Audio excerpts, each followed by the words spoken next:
GPs are set to benefit from a funding boost. Simeon Brown this morning announcing an increase for GP clinics of $175 million this financial year. But is that enough? By the way, that number is close to 14% up on the previous year.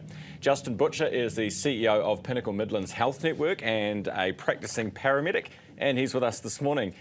Good morning. Nice to have you on the program. Welcome, Justin. Kia ora, thanks for having me. What do you make of this increase? Is this enough?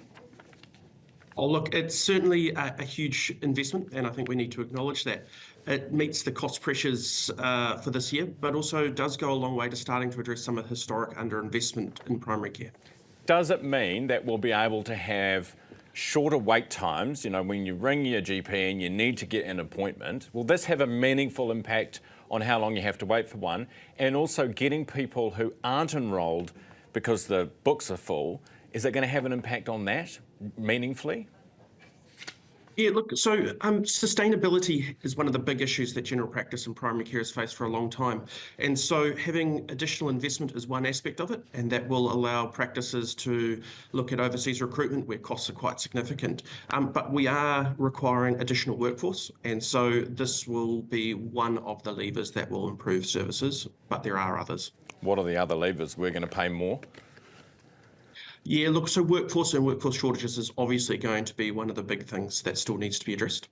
But the funding will go a long way to helping with that.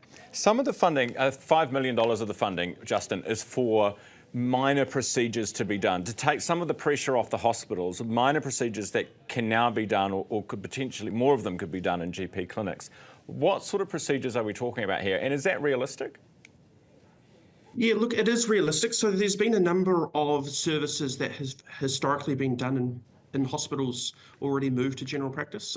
So things we're looking at are things like iron infusions for preoperative care, and even potentially for things like the chemo clinics to provide chemotherapy closer to home. So there's certainly options out there, and practices seem willing and able to do it. All right. Justin, appreciate your reaction this morning. That's Justin Butcher, Pinnacles Health Network CEO.